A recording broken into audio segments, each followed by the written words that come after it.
Alrighty everyone, welcome back. It is now June 2nd of 2024, and given that pretty much every single division over at the Walt Disney Company is going through a lot of major problems right now, not just limited to Bob Iger's lack of leadership skills and his 100% deliberate agenda, but also it's all connected to the board of directors and the top 3 shareholders over at Disney funding DEI and ESG nonsense. We're talking about BlackRock, Vanguard, and State Street, by the way, the top 3 shareholders there. But what's even all the more interesting has a lot to do with what's been going on with the Acolyte series. Now, this is by far the very first Star Wars project under Disney's wing that got ratioed across all forms of social media. It's something that we have never seen before in Star Wars history under Disney, and that really is very revealing about the current status of Lucasfilm.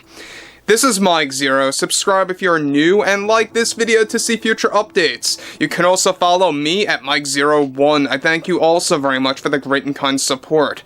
So what's very interesting about everything moving ahead when it comes to the Walt Disney Company is how Bob Iger is doubling down on his DEI agenda. We're talking about diversity, equity, and inclusion, which, by the way, really just tarnishes one brand after the other because it comes from an disingenuous place, quite frankly, because it's never used correctly. It's used above storytelling, character development, and it's basically just used as an agenda to shoehorn in this or that into an actual movie or TV show. Now, with, of course, the Acolyte series, we're just days away from this thing premiering on Disney+. It's going to be very interesting to see how exactly the 2-episode premiere performs on Disney Plus after the record-breaking Backlash. But what's interesting about this moving onwards has a lot to do with the main actress of the Acolyte going against fans yet again. Now, with multiple divisions at the Disney Company going through tons of firings and budget cutbacks directly from Iger and the board, one major development now has much to do with the Acolyte actress Amandla Stenberg, who went on to deliver the following about the Acolyte Backlash. As one who is non-binary, I was so thrilled and honored to be part of this series that Leslie put together, and really made sure to represent all different communities. As one who represents the non-binary community and how Leslie took note that there would be an inevitable percentage of loud, toxic fans that would be against that, she felt and I felt the same that this story and how we produced it would be best by ignoring just the toxic fans, but not just them, but all the fans, since this story is about evolving Star Wars into something new that fits the modern world. Like Kathy had pointed out earlier, I think the main problem and challenge that needs to be changed is how male-dominant Star Wars is, or quite frankly was, throughout all the years. Throughout all the decades. I mean, Disney has been doing a great job attempting to remedy that with some of their past projects, but Leslie with the Acolyte, I think, is going to throw it in every naysayer's face to show just how wrong they really are about doubting this series. Our support for diversity, equity, and inclusion was our #1 priority in this show. It truly was. I mean, a non-binary person, as a non-binary person, she really was inspiring.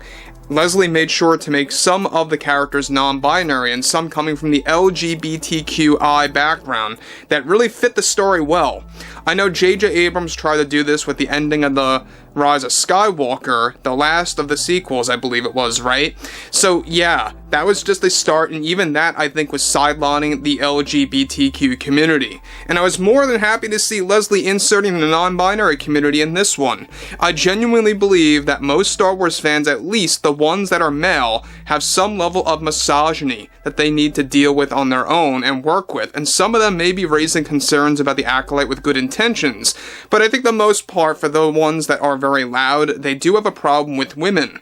It's something that Kathleen Kennedy brought to our attention earlier on in production with the story group, and really taught us how to filter out those voices that really try to make you lose focus with what you are doing. The Acolyte is more than the Jedi and the Sith. It's about changing the game of what it means to be good or bad.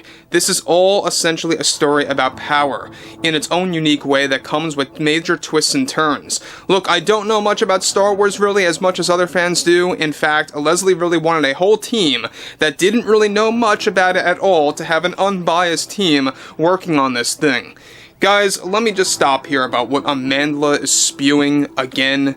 And basically, This was all confirmed when Charlie Barnett said the most ridiculous thing in an interview, that Anakin was the one that destroyed the Death Star, alright? So that is living proof of what Amandla said about what Leslie even admitted to, that she intentionally, it was all deliberate, to hire an entire team, whether it's the cast, the crew, the creative department, doesn't matter, that really didn't know much about Star Wars. Because why? She wanted an unbiased team. This way there would be no tug-of-war scenarios happening behind the scenes. And the fact that they got this series pretty much, on hold for a very long time, I could see why. They wanted to hold off on that trailer for almost an entire year after it debuted at Celebration, where it was only shown to the attendees. Moving on forward about what she has to say, Amandla continues. So that also was inspiring for me to working on this project. I think the toxic male demographic is a real thing that needs to be dealt with somehow. I don't know how. How about we are going to go make those projects that make them understand that women do matter. Non-binary people also matter, and especially those coming from the LGBTQI community. It's all very important to support DEI and using it, especially in Star Wars, because this is a galaxy far away, and the rules just don't matter. We can basically do anything with these groups. There are no humans, it's all aliens after all. So, okay, so there's, another example that you have, another actress that is so out of touch with Star Wars, she doesn't understand it. Heck, even George Lucas himself, the creator of Star Wars, called it all out, alright, about how they were blaming this or that on toxic communities and really just saying, oh, you're catering to this one side, then that side. It's all nonsense. George Lucas even pointed it out himself. He said it how it needed to be said, quite frankly, right? Like he said. And I think what's interesting about that is that when you look at Amandla Stenberg, alright, this is another person that's no better than Kathleen Kennedy, no better than Leslye Headland, and absolutely no better than Rian Johnson, the very individual that literally destroyed Star Wars, divided it in half in the beginning, maybe even more than that back in 2017. The Rise of Skywalker, as far as I'm concerned, was the true downfall when it comes to Star Wars movies. That's why you have not seen a single Star Wars film since 2019. Lucasfilm and Disney are having a very difficult time really figuring out how to make a big comeback, and they just can't do it. And what do they come up with? A Rey movie that's basically Star Wars Episode 10, a Mandalorian movie. The Mandalorian and Grogu is apparently the working title, and we talked about why they're doing the Mandalorian and Grogu film. By the way, there is an agenda behind that as well. I'm going to point it out right now. We talked about this briefly. Bob Iger's idea was to kind of use the character of Grogu to lure in those that don't really know much about Star Wars that find Grogu cute. I know a lot of very casual fans that know nothing about Star Wars that just find Grogu cute and watch it for that sole purpose. So that's what Disney's also doing with that movie.